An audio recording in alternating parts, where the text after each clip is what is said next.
La vérité, je pense que j'ai préféré Fast and Furious 9.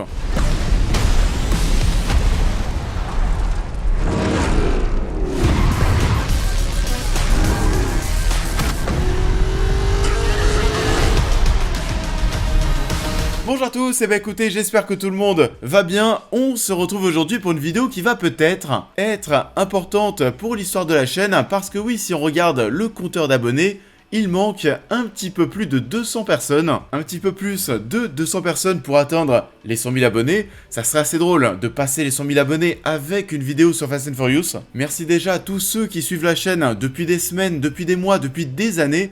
Et pour le reste, eh ben, je compte sur vous, chaque abonnement compte, on y est et on va fêter ça, mais en attendant, Fast and Furious 10, on en parle. Fast X est le premier volet de la saga réalisé par le français Louis Leterrier. Dans Fast and Furious 5 en 2011, Dom et son équipe avaient fait tomber l'infâme ponte de la drogue brésilienne Hernan Reyes. Ils étaient loin de douter que son fils Dante avait assisté impuissamment à la scène et allait sortir de l'ombre pour se venger. Bon, alors...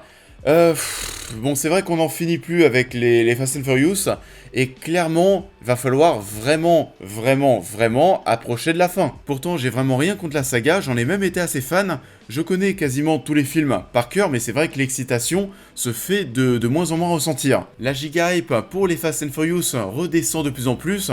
Cet épisode 10, je suis pas forcément sûr qu'il soit ultra attendu. Et on va pas y aller par quatre chemins, après visionnage, je pense de plus en plus qu'on aurait dû s'arrêter avec le 7. Parce que là, de manière très claire, ça tourne en rond, c'est toujours pareil, on a même l'impression qu'on a du mal à surpasser, vous savez, en termes de spectacle, en termes de cascade, les précédents opus. En tout cas, c'est ce que je ressens depuis deux films. Encore dans le 7, on avait la voiture qui passait de tour en tour à Dubaï. Le 8, cette course-poursuite sur la glace avec le sous-marin, etc. C'était, mais oui, très what the fuck, mais au moins on avait des choses qui étaient dingues.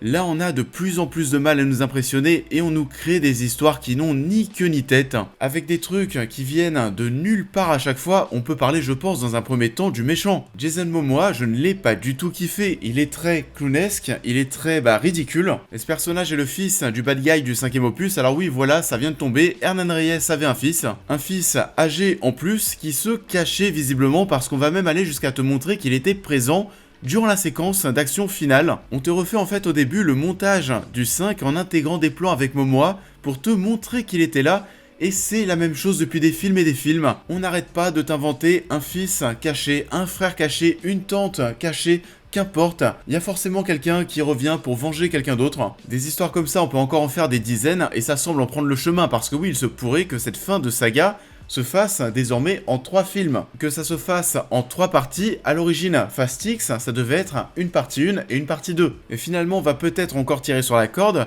parce que cette partie finale pourrait être une trilogie, et on aurait pu d'ailleurs inclure dans le titre un partie 1 quelque part, parce que oui, on est vraiment, quand tu vois la fin, sur une première partie. Il n'y a pas de fin, on n'est pas sur un film indépendant comme l'était Infinity War par rapport à Endgame. Non, là, on est vraiment sur une partie 1. Il n'y a pas de grand changement, et une nouvelle fois, on est sur un volet qui va manquer d'identité en termes d'univers. Chaque film avait sa propre ambiance assez marquante. Rio dans le 5, le côté gris de Londres dans le 6, le sable de Dubaï dans le 7, la neige dans le 8, là le 9 et le 10, il n'y a rien qui ressort, et pire, on se téléporte dans tous les sens. Et vas-y qu'on passe de Rome à Londres. Lui, hop, finalement, on va te mettre à Naples. Vous deux, vous allez aller en Antarctique. Et ça, avant d'aller au Portugal, on va repasser par Rio de Janeiro aussi pour te refaire des séquences copier-coller du 5. Allez, c'est cadeau, ça n'a aucun sens. Avec à chaque fois un énorme texte dégueulasse à l'image qui va apparaître pour te dire où est-ce qu'on se trouve.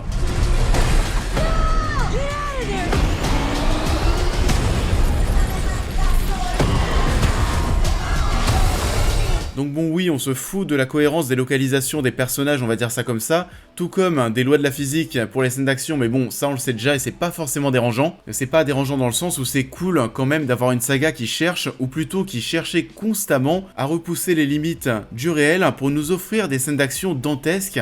Le problème ici, c'est qu'on a du mal à nous en mettre plein les yeux. On n'a plus forcément d'idées pour surpasser ce qui a déjà été fait, plus d'idées aussi en termes d'écriture. L'humour ne fonctionne pas du tout. Les vannes sont super mauvaises, je n'ai pas rigolé une seule fois, alors que bon, Fast and Furious 5 et 6, on s'amusait quand même pas mal. On va te balancer de même des références lourdingues, par exemple le personnage de Ramsey qui va sortir un moment, j'ai eu une vie avant de vous connaître, qui est une référence à un running gag qui fonctionnait dans Fast and Furious 5, et ça ne marche absolument pas ici, c'est forcé. Forcé que ce soit les vannes, les dialogues, les personnages et les acteurs qui semblent tous être en surjeu, Jason Momoa et John Cena sont là pour faire les clowns. Et c'est limite, si ce dernier ne me faisait pas penser à son personnage en Peacemaker. Ça fait mal au crâne, on se croit dans une parodie de film d'action. Et au-delà de tout ça, le long métrage est aussi très moche. On est dans une bouillie numérique, il n'y a absolument rien de vrai, même les voitures sont très souvent en 3D. Les effets numériques ne semblent pas finis, ça te sort constamment de l'histoire, la réalisation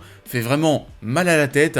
Entre le côté très charcuté, tous les cuts, et cette nouvelle mode de faire des plans très dynamiques au drone, avec des mouvements qui sont mais très chelous, qui font pas très naturels, on se croit dans le Grand 8 du parc Astérix. Et ça, plus les mauvais effets numériques, ça donne un rendu qui n'est mais pas du tout naturel, c'est pas plaisant, et tout va à une vitesse complètement folle, que ce soit l'enchaînement des plans ou alors le scénario qui ne se pose jamais. On va nous trimballer aux 4 coins du globe pour suivre cette famille qui est séparée, avec des intrigues qui sont bien plus chiantes que d'autres. Je pense même en fait qu'il n'y a que celle de Vin Diesel qui est, allez, assez cool à suivre. Les autres, waouh, Letty, on s'en fout totalement. John Cena, balèque aussi. Celle de Roman, Tej, Anne et Ramsey est hyper chiante.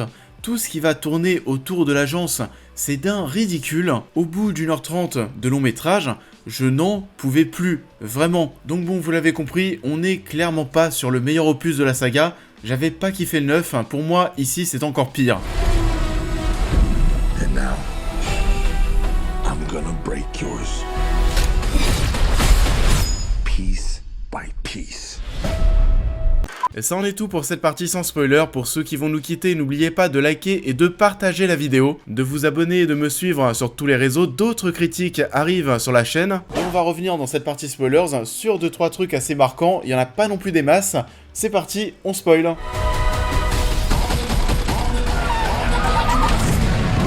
Bon, déjà quelque chose d'un poil plus agréable que le dernier opus, on n'en a pas fait des caisses avec Paul Walker. Il y a une petite pensée pour lui au début du film avec la musique See You Again d'ailleurs, mais c'est bon, on n'en fait pas plus. On ne va pas en parler toutes les 45 minutes, essayer de faire vivre le personnage durant le film. Là, ça suffisait totalement, on n'en fait pas des caisses comme dans les derniers films. Et en vrai, il n'y a pas grand chose à spoiler en fait dans cette première partie.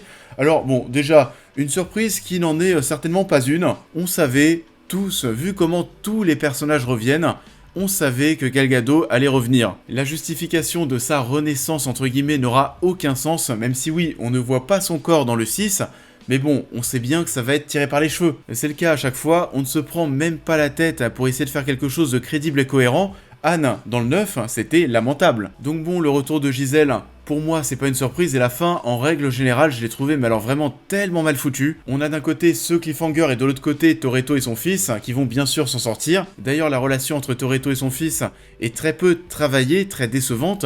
On est plongé directement dans l'action, ils sont très vite séparés, on ne crée rien entre les deux. Letty et Cypher sont vraiment mises de côté, on est encore sur cette mécanique où le méchant du précédent film devient mes potes avec tout le monde. Good morning, sunshine. You gotta be kidding me. Et la scène un peu générique, oui, The Rock est de retour, et ça pour le coup c'est quand même assez étonnant parce que Dwayne Johnson avait quand même dit publiquement qu'il ne bosserait plus avec Vin Diesel. C'était terminé. Les deux acteurs s'étaient embrouillés, on nous a fait croire qu'on avait atteint un point de non-retour. Est-ce que tout ça, ce n'était pas du cinéma finalement? En tout cas, il est de retour pour 1 ou 2 films, ça dépend de comment va se conclure cette saga.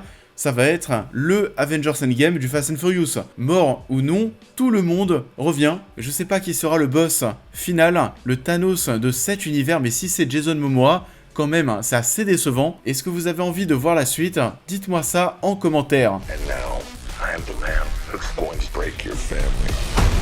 Piece by piece. The devil's coming. Boom.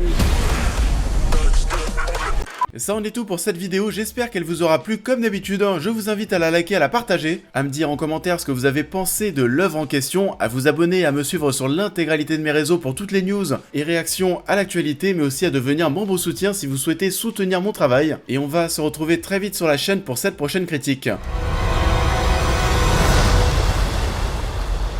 Something about you seems different. I can't quite figure it out. She got legs, you idiot. Et on va se retrouver la semaine prochaine pour parler de La Petite Sirène, le remake live. Un film qui va forcément faire parler parce que ça a déjà engendré pas mal de polémiques. On verra ce que ça donne. J'en profite une nouvelle fois pour vous inviter à vous abonner parce que oui, on approche des 100 000 abonnés. On se retrouve la semaine prochaine pour parler encore de plein de films.